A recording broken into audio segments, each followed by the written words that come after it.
Welcome everyone. Today we are going to talk all things design. Designing with intention. Now, many people who connect with me, they're like, I don't know where to begin. I don't know where to start. I feel stuck. I don't like the space, but I want to do some changes.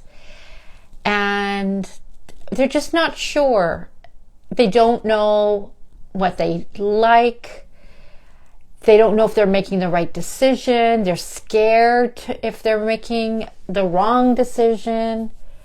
Does any of these areas resonate with you? I thought because we are going into the new season, there might be some spaces, some rooms that you want to make a transformation in. And why not talk about design inspiration? So today we're going to touch upon budget.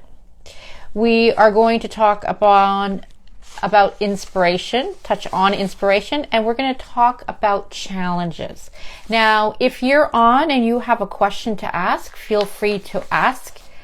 And that way I can really, support you and make sure that you can get your questions answered. I just want to talk a little bit about beginning pieces. Like, we want to create a cohesion. So we want it to be somewhat in the same family as the other rooms. And so you don't want to do a completely different look. You want to have something in that space that's maybe continued from the other rooms. Maybe that's the color on the wall. Maybe that's the finish of the floor. That way, the home does have a cohesive feel to it. It's all in one. Now, unique style. It should reflect you. It should reflect who you are. And it could be as simple as, I'm sorry, I think the camera keeps moving around. It could be as simple as having personal photos, doing a gallery wall with personal photos. It could be showcasing some artifacts and pieces from your travels. It is key that you have your personality in that space. And you don't want to overdo it, but you want to have some key pieces. So for example, in my living room, it changes once in a while, but we went to Barcelona, I think it was 2 years ago, and there is this just beautiful pillow with all these rich colors. And because there is a green that is in my living room, hi Becca, I then added that pillow that had some green, but it also shows me and reminds me of that travel time. And it's got a little bit of an art form because it came from a museum. It's got textiles. So there's so many different areas that pillow reflects. And so that's an example of what I mean, is that your personal touch, your unique style, it's really key to have it in your space. And functionality and flow. So when we go into the different rooms, the inspiration, the challenges, and the budget, think about what is the function. What are the functions of the room that you're designing? Again, let's go back into the living room. So what are the functions of your living room? In my living room, there is that social aspect. So it's important to have seating sort of in a semicircle or whatnot that we can converse. There's also the piece of entertainment because we have the big screen that's on the wall. And then also because of the time we are right now, sometimes my husband works from home. And so having a little desk, which is a console and a desk behind the sofa, allows for it to be a workspace area as well. So, and that desk is for doing work, but it's also for a backdrop with a lamp on there, and it has this sort of behind the couch console feel to it. So I give it two pieces of function. So think about the room that you are looking at designing. What are the functions in that space? Like, you can say, well, in the kitchen, it's just, eating, but no, it's not, because it's cooking and it is eating. And it could also be entertaining. It could also be homework area. So it's not just that one main answer, a bedroom to sleep, right? So there's many different aspects, not thousands, but you think about what is the function of that space and what you want that space to function.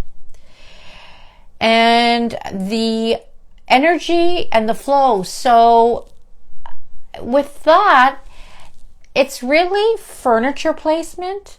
You want to be able to walk around some of the spaces. In a kitchen, you want to make sure there's enough space between maybe the counter and then the stove, or the sink.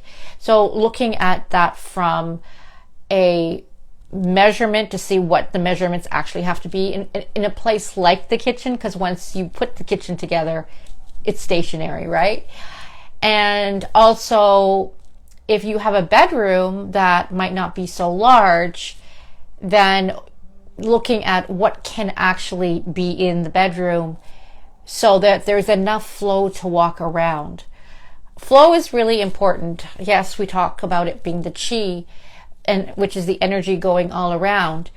If there are things in the way, if there are obstacles, then what happens is, you bump into them. And then what does that happen? You start getting a little bit like annoyed. And so there's an energy piece right there that we don't even want to have at all.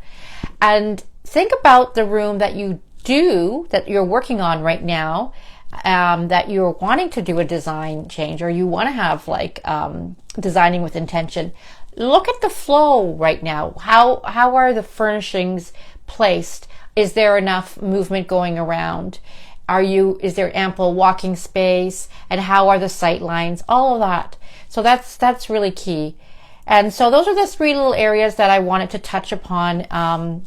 First is, our personal design, our personal inspiration of our likes, what we like and what we don't, flow and energy, and then functionality.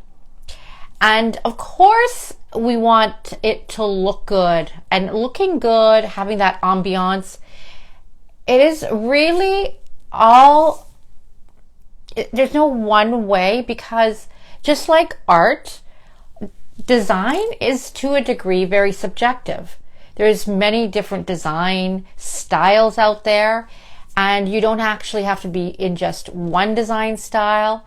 You could be in two or three, but look at what it is, what kind of design style do you really like? And if you don't know, that's okay. We're gonna go into inspiration, and then maybe that will start popping up about that design style.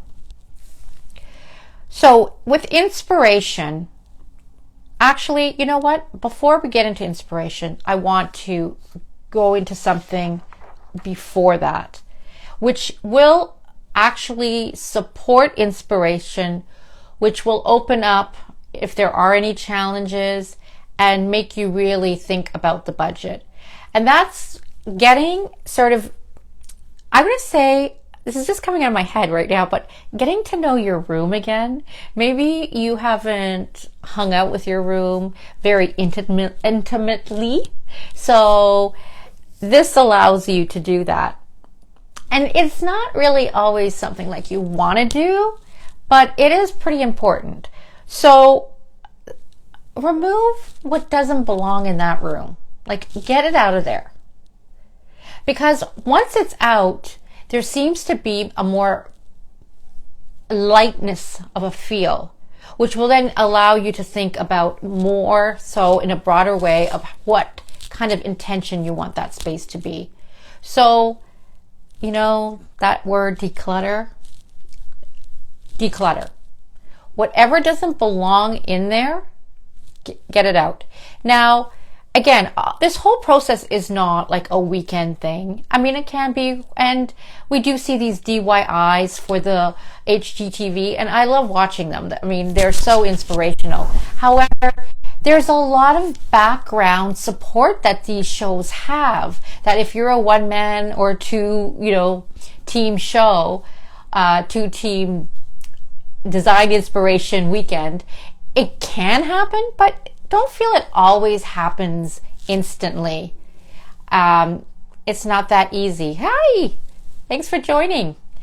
So declutter. And that could just be like something that you put in and you pencil that in for the first priority, the first session to your goal of design intention.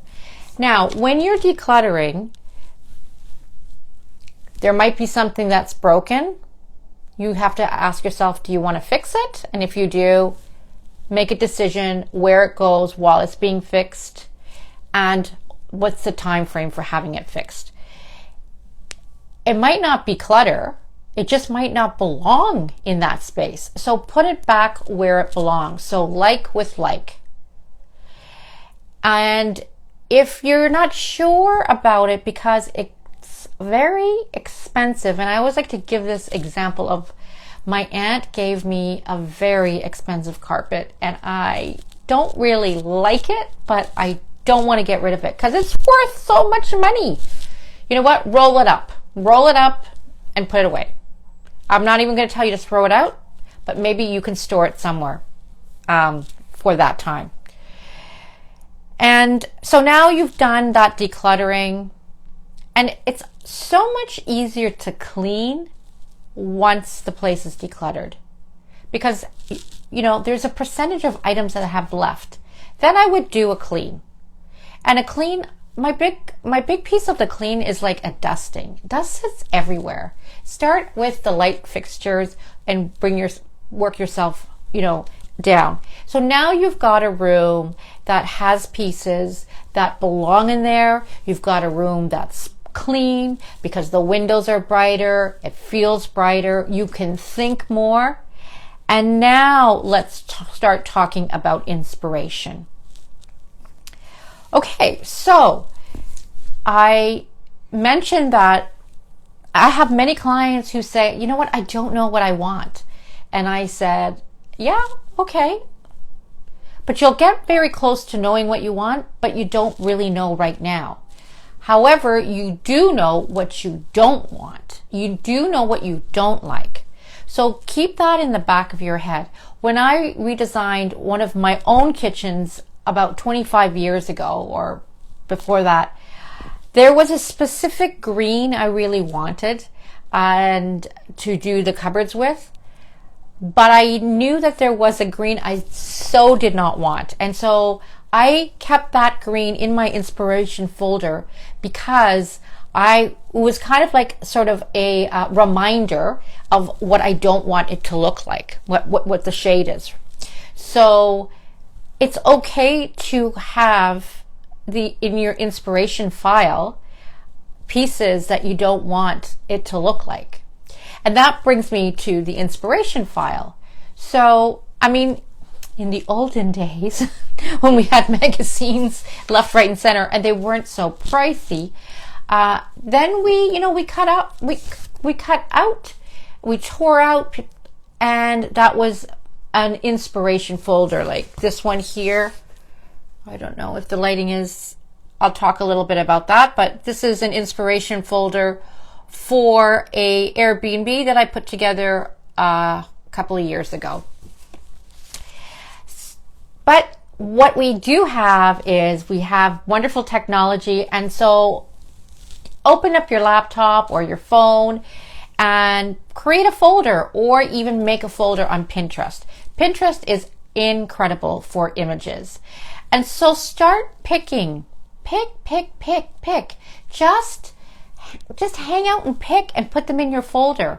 Because you might see an image and you don't like that whole space, but in that image there might be a vase with certain grasses. I know I've got the wallpaper behind me, but I was just thinking as I was doing some design work with a client and we were doing her event space at her lower level in her home, and she does beautiful sacred goddess circles, and we want it to be very, very like light and fluffy and all that and airy. And so when we were looking at inspiration, there was this one image, but it was just that vase with the grasses. And so don't feel that that whole picture, that whole image has to dictate what you want that room to look like. You can just circle and say, okay, this is what I like about that space. So it's really, really important. And it doesn't matter at this point, because we're just on inspiration. We're like sort of on number 2. Number 1 was the prep. You're prepping, getting the space ready for its activeness on a renewal. And here we are in spring talking about that. For those who are listening at the live time, you might be listening to this later on, so any time of the year is fine. And then once you've got all the images, and where the point that I wanted to make is, if it looks like it's not in your budget, this image, it doesn't matter. Put it in your folder. Put it in your folder. And even what comes to my mind is, if you are just in love with white and you're just seeing a living room with just white furniture, that's the feeling you want. Doesn't necessarily mean that you're going to buy white furniture, because you might say, well, forget that. I can't. I've got little kids, or whatever the reason is. But I say just still put that inside your folder, because that's an inspiration. You want a light feeling in that space. And just going to go off for a bit, this is the design brain in me, is, well, maybe it'll be some white throws.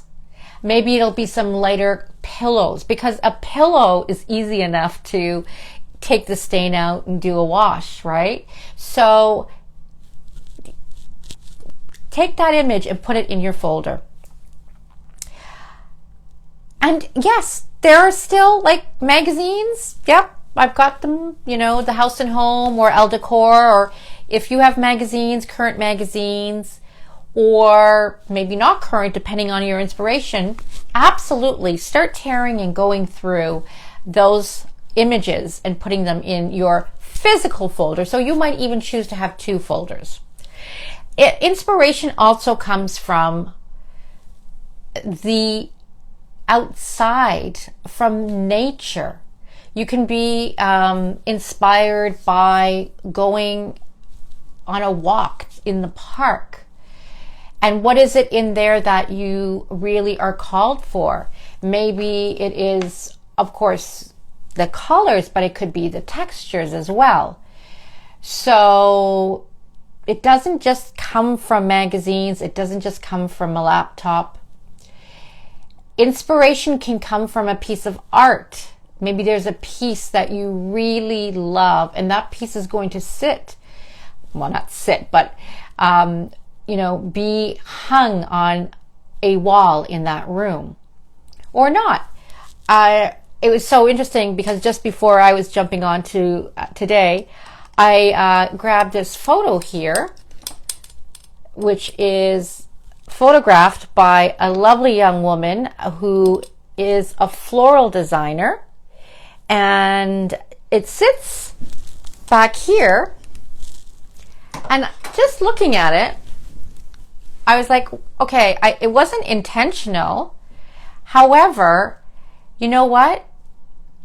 The colors in that photo, they actually reflect a lot of the colors that are in my space. So I find that very interesting. I mean, definitely if you're looking at that, you can see the chair, you can see the wallpaper.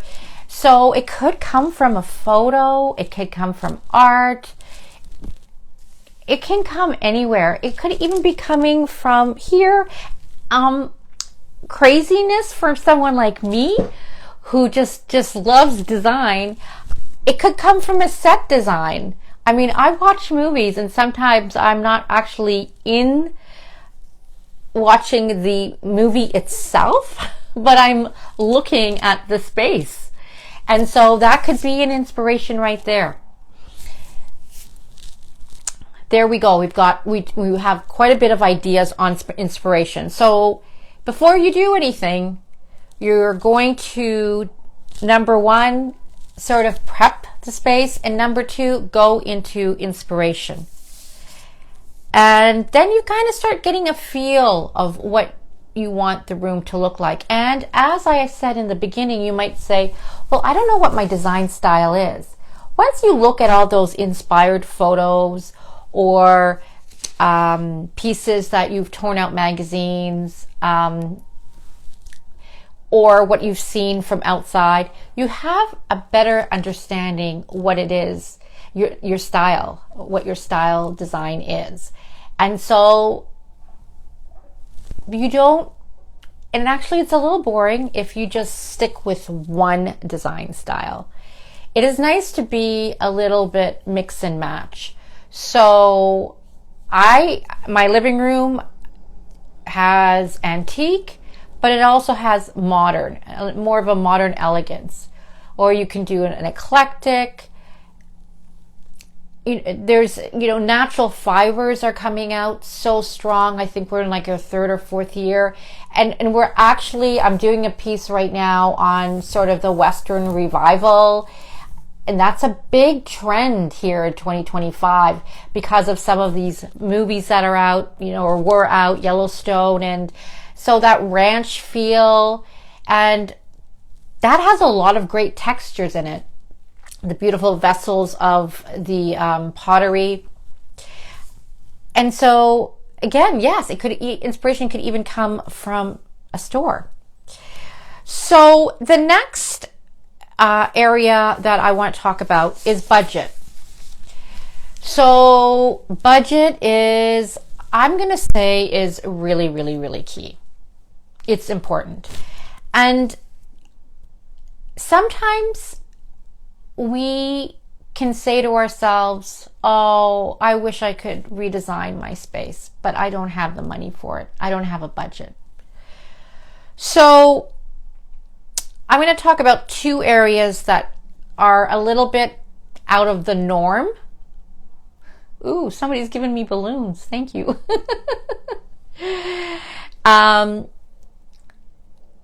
But it's kind of an energy piece. So why not create an account for your new design space and just put in a little bit of money in there?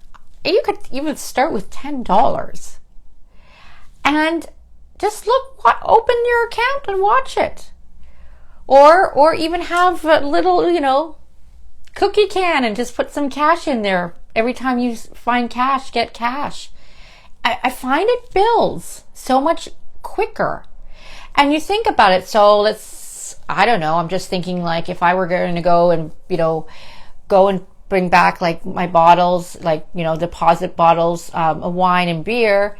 I don't have lots, but again, there's $5 here or whatever. There's all different kind of, maybe it's a birthday. My mother's given me some birthday money. It goes in there. It's just this energy of how the money accumulates. So that's one idea. And so you're not going to go, like, if you're designing inspiration, it might not be all done like by next week. And we talked about that from the beginning, didn't we? Right? It takes time. It can take time. And so that's one area. And then the other area is, it's kind of fun, but sometimes it doesn't feel like it maybe when you're in it. But when I was very, very young, my mother was extremely creative. And so we redesigned a space by just redesigning the room with what was in it. And some things were taken out and then some new items were put in. And it made the room, feel like a brand new room. And so there is Habitat for Humanity that has a very, lower priced items, shopping in there. If we're looking at paint colors, you can go, some paint shops, they have a section where it's not tinted the way the customer wanted it. And so it might be a color that you like. One thing I used to do when I was young, and I used to call it curbside shopping. There's certain times of the week or month that people are throwing large items out. Why not go through that and bring a piece of furniture that came from the curb, or maybe even a piece of furniture that you have, and bring it a whole new life into it. Maybe reupholstering, maybe painting.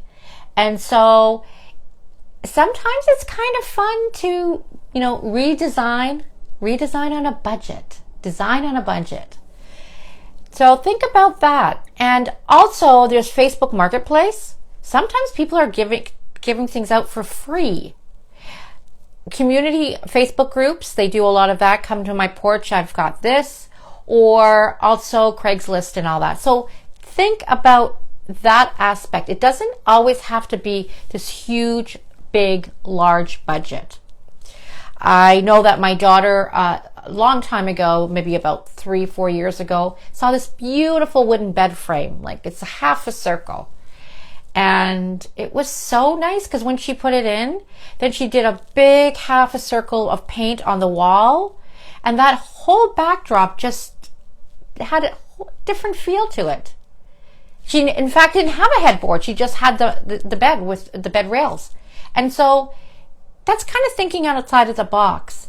And everyone's allowed, and everybody should have a space that is beautiful and reflective to what they like. It doesn't mean it has to be expensive. So that's what I am speaking about when it comes to design, a budget.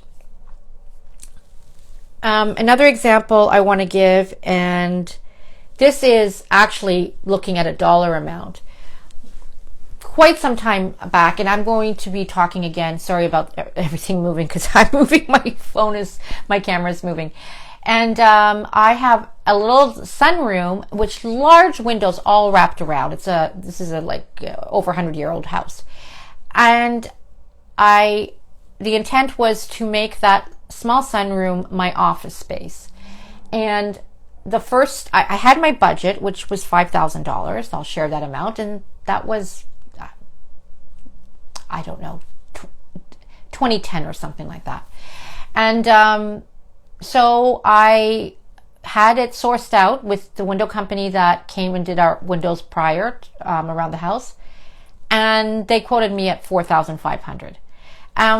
Well, no, that was not doable because there was so much else that had to happen. I had to put in a flooring. I opted for carpet because that was the most inexpensive. I needed a contractor to come in and do some work, so there was that expense. The tin ceiling was wonderful. I was so excited, but that all came down, cleaned, and then repainted. There needed to be drywall. So it was, yeah. Anyway, I went to the big box store, and there were some windows, and the 2 windows were under $1,000. And that's just what it had to be. So what I loved about that sunroom was because of these large windows and I have a long hallway, it brought in so much light. But I had to do a little bit of compromising because I had to change the windows. There was too much cold coming in. And I didn't have $4,500 and I didn't really feel comfortable spending that. So maybe you even have that money, but you don't want to spend that money. So that's a good example of a budget. See what it is that you want to spend.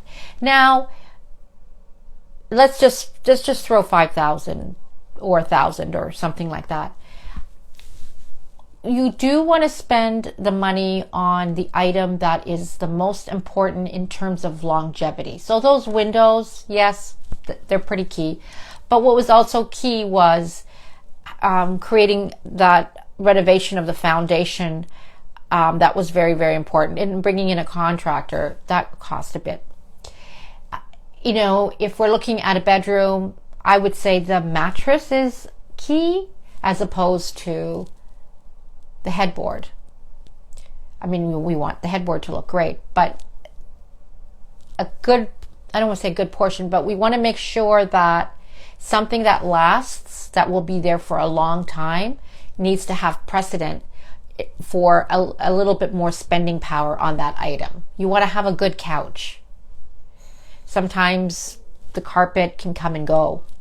So that's my piece on the budget.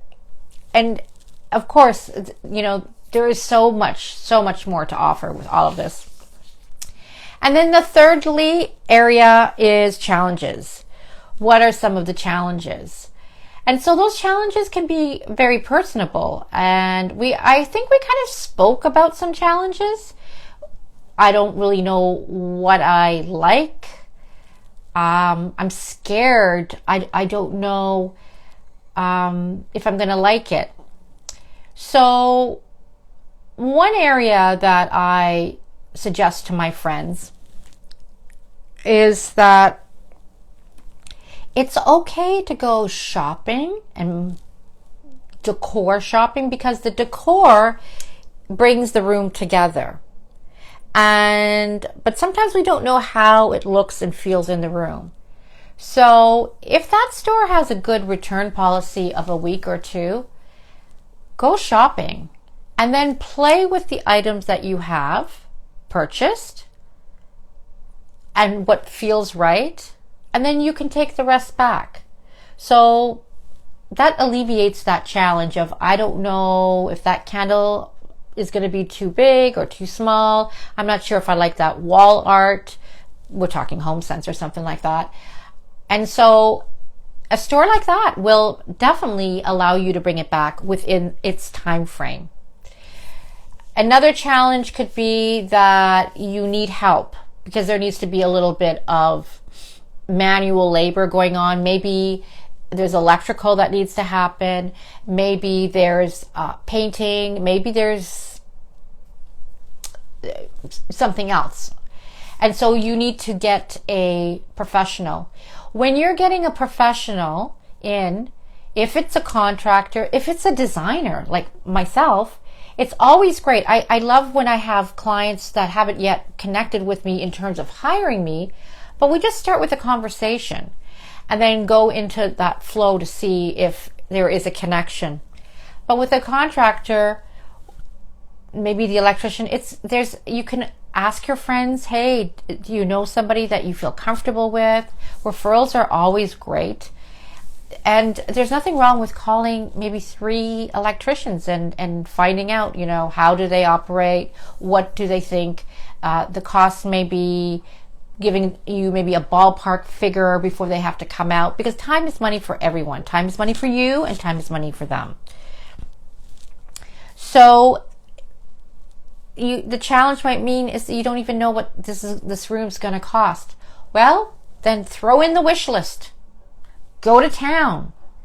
Put everything in that you want. What's the Bouclair piece costing? What is Williams-Sonoma costing? What is Pottery Barn? And just, don't even worry about having like a heart attack because it's $25,000 for the furniture. It's a starting point. It's a starting point. You haven't gone and bought it, so you don't have to get too angst about it. But a lot of people say their challenge is, I don't even know what the budget is. Okay, so, go do the wish list. Have fun with that. And then you could start paring it down.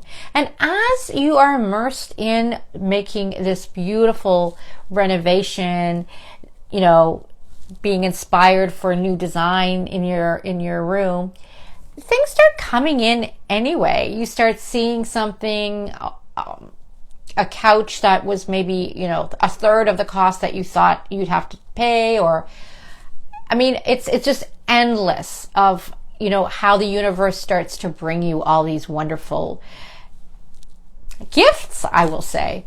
And so that's another area people say is a challenge. The last challenge I want to talk about, and of course there's 55 million, is, and this was really big when I staged properties, and I loved this challenge. Like, I don't know if I'm allowed to say this. I shouldn't say allowed to say this. I don't know if this is true, but there's spaces some of us have that are like, I don't know, I'll just call it the ugly duckling space. That's the space that you want to bring some new life to. It's been ignored and it needs attention. Sometimes it's that small little nook underneath the stairwell, or maybe a room that's got an odd shape to it.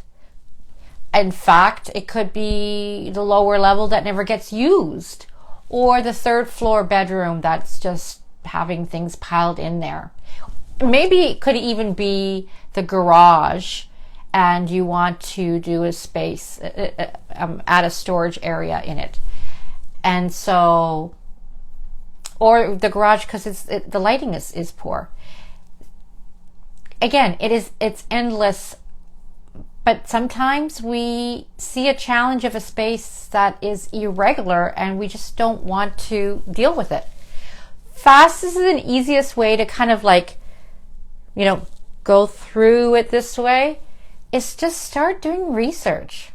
Google the small, sunroom that's cold, or the small unheated sunroom, small unheated veranda, and start seeing their designs and inspirations. I remember doing one for a house, and it was so cute when you walked in, before you walked into the main door, and toward the end there was a bookcase, and I was just inspired to make it a little seating area. It had a plug, so in the fall, you could put a little heater there and sit there. And we styled it with two, not big, sort of like tub chairs, but in white, and comfortable little chairs. And then there was the bookshelf, and then a task lighting, and then a faux plant because of the weather. But all of a sudden, that space was in use. And that's a big thing when you're staging. Like, you want to make sure that every square feet is being used. So is that happening in your home? And it just, again, shifted the whole home, because when you were opening that first door to go into the enclosed veranda, you were immediately welcomed with this little seating arrangement. And then you went through the main door. So that I would talk about is the challenge too, right? A space that hasn't been used, a space that you don't know how to use. Google it and see what other people have done. The amount of information out there, and I know you know this, is incredible. So there you have it. I mean, we talked about designing with intention. It's been a little bit over 30 minutes of really going through with intention on what are the different areas that you can put in place in your planning to create a new design in whatever room you choose to do. Designing with intention, we talked about inspiration, we finished with challenges, and made sure that we did discuss budget. Please message me. I'd love to connect with you. We could connect with a clarity call for your space that always is complimentary, and just would love to guide you into the right direct way. If you liked this, please heart it, or please do a thumbs up. And if you're watching this on the replay, I'd love to know. Give me your thoughts. Thank you so much.